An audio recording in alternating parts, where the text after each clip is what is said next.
everybody. I thought I'd start the video today with a sort of baseline of where we're at within our yard. We've been working in our yard for about a year already, and so when I say baseline, it's actually not a true baseline, but it's the starting off point for where we're at right now. So I'm going to break this down into three parts. The first part will be the front yard, and then the second part will be one half of the backyard, and then the second half of the backyard. So right now I'm going down the driveway, and back over here is the front of the house. You just can't see it through all the trees. The front of our house faces north. Nope, scratch that. The front of our house faces west, not north, faces west. So this is the driveway. About to be sun blinded. Ah!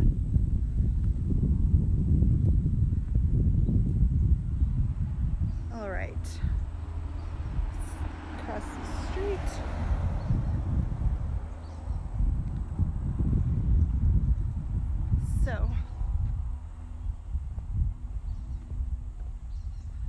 So our property extends from this plant over here, and then it goes across and ends kind of right there.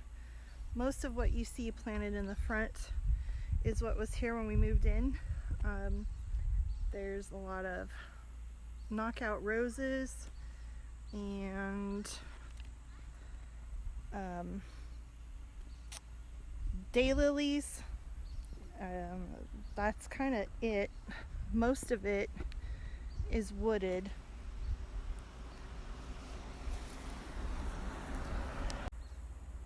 So right now I'm gonna go over here and start. This is kind of, as far as the front goes, this area is the the west south side. Oh my goodness, I'll get my directions straight soon. What we have over here is at the property line. I just kind of put one of those topiary type poly tree things, and really I'm not going to do much with the front yard, because with all of the heavy equipment that it's going to take to do the backyard, the front yard is going to get torn up. So I'll come over on this side.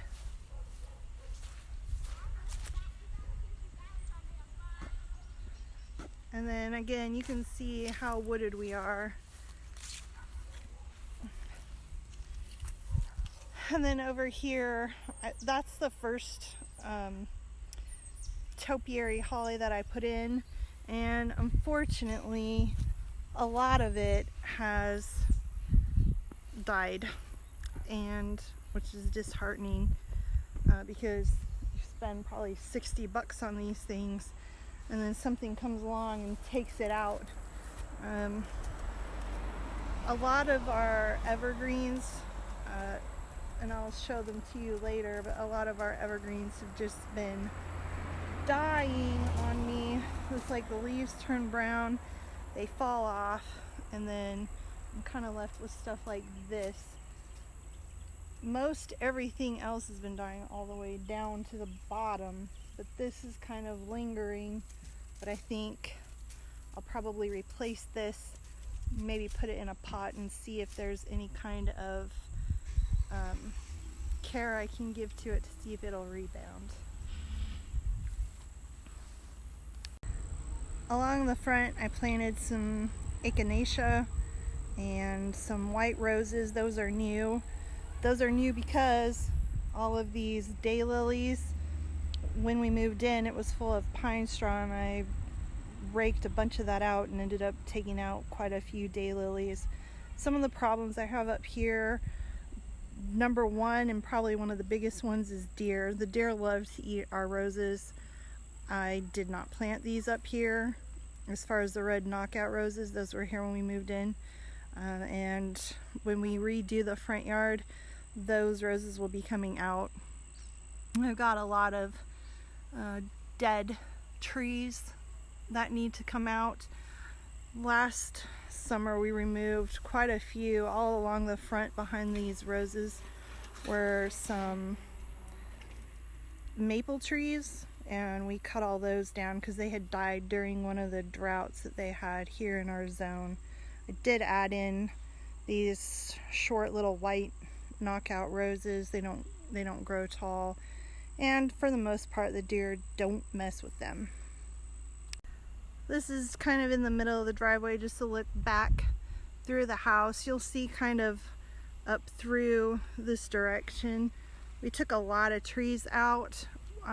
We took some pine trees down that were just totally raining all over the dog pen, and I was raking that almost every day, and it just was a mess. So in order for them to get back to those pine trees, which as you can see are really, really big, I needed to clear a path. So Derek cut a bunch of the smaller trees out so people could get up into that area back here where we took out the pine trees.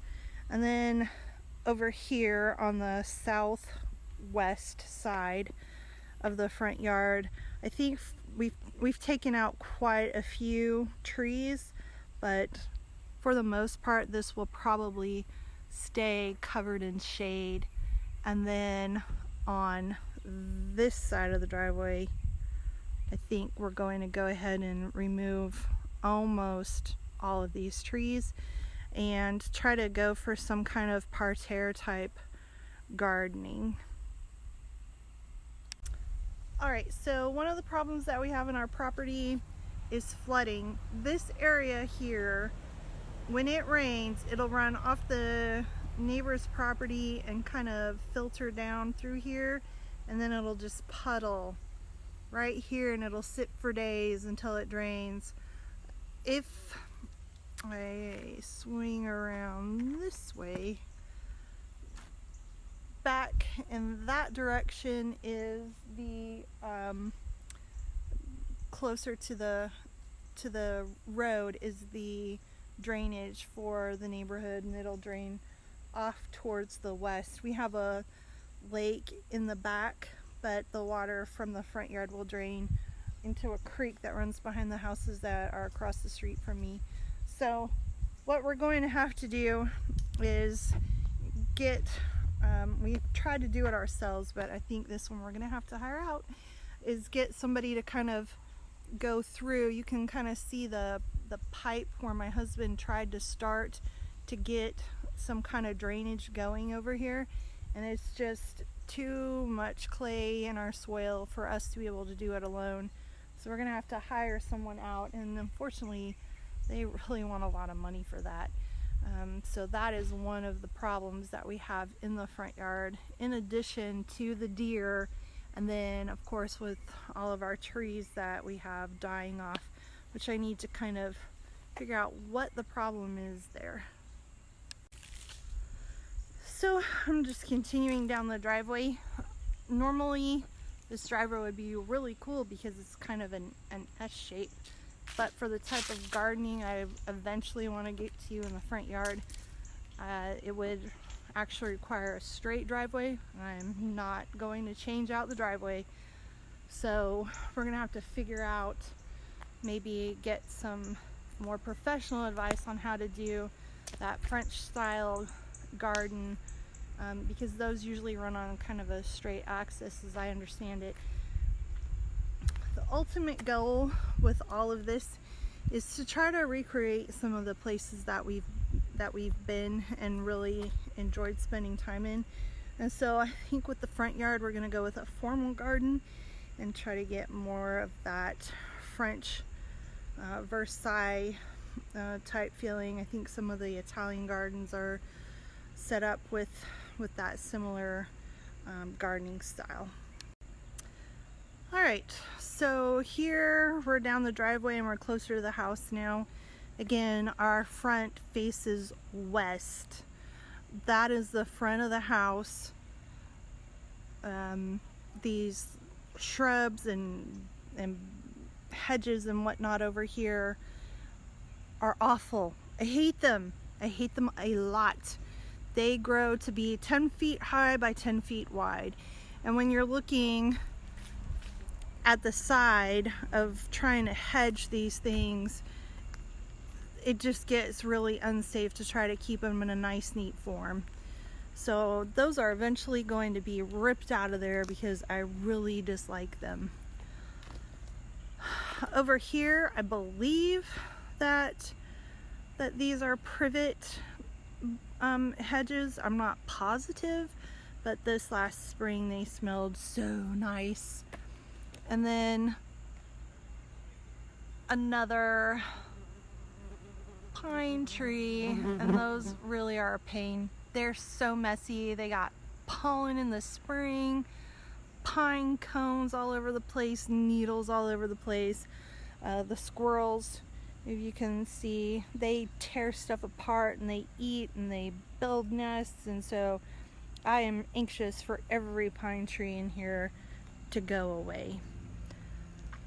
If you continue down the this is the south side of the house.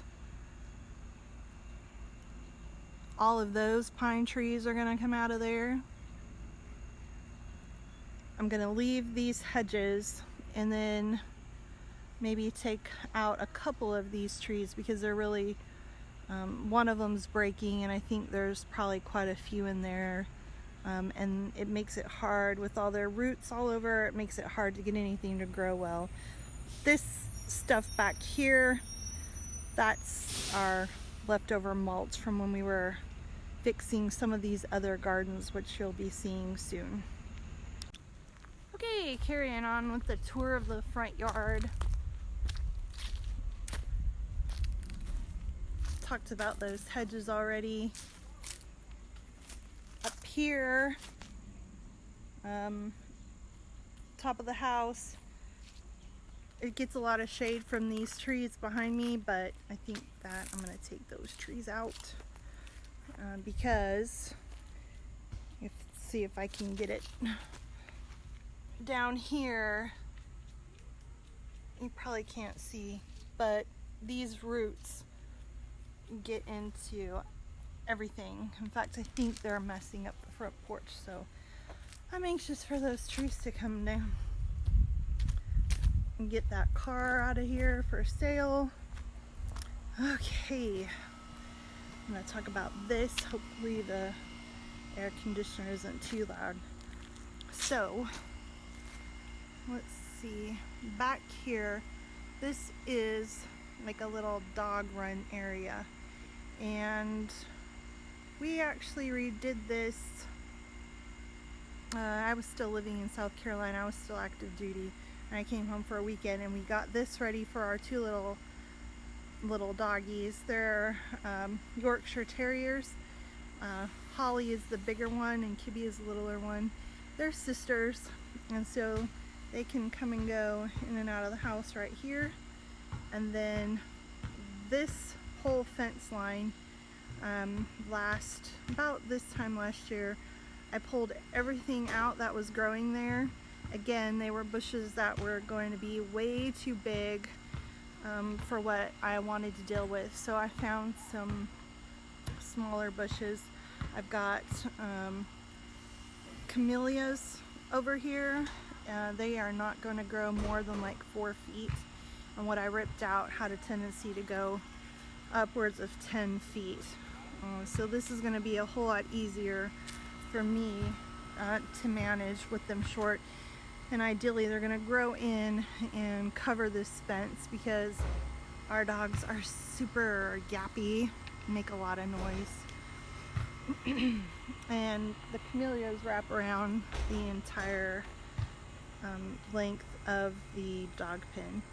And also the run that comes out of the house that goes down, I'm going to need to paint that black because now that I've cut all the bushes down that were there, it's pretty much an eyesore. You can see it if you're really looking hard. You can see it from the street, and once all the leaves fall off of the deciduous trees, pretty soon you'll definitely be able to see it, and I'd like it for it to blend in a little bit more. Also here, this is a type of magnolia, and it blooms pretty white flowers. We planted that last spring and it's growing pretty well. It's got something, again, stuff that I keep having problems with is the leaves getting spots on them, and then stuff just really attacking my plants, which is definitely not okay. Okay, this is kind of the main gate to the backyard, and then over here I planted morning glories and moonflowers to try to kind of cover a little bit of that up, and whatever is attacking all my plants got a hold of these two, but they were looking really nice. And then so between whatever insect or mold or whatever it was that got them, and then the end of the year, it's just not looking so great anymore. I think they're kind of just giving up, and I'll be probably pulling all that out pretty soon. And then a little bit more of the dog run. Let's see, down here I planted, it looked like it was going to be a cute little hedge. I planted it all along down low. Oh gosh, what is it called? Can't think of it. Anyway, I planted these. They have purple flowers, and the plant smells kind of bad, and I picked it because of the deer. Yeah, it's really stinky, but at least on this side it seems to be flowering really nicely. I'm surprised that it stayed low to the ground. It's almost sprawling like a ground cover, and that's really not what it was supposed to be, but it kind of looks like that's what it is. The pollinators really like it, even though it stinks. The deer don't like it, so at least I'm getting my purple flowers out of it. But the same thing I planted over on this side is not doing as good. It's not flowering. It's staying low to the ground. I don't know if I have a water issue. We ran some drip irrigation through here, but a lot of my stuff is just, it's not performing as well, or it's actually dying. So I guess I need to troubleshoot what the problem is, but it did look really nice at one point in time. Okay, over here I planted, and it's dead, some azalea. That one was an azalea, and then I have three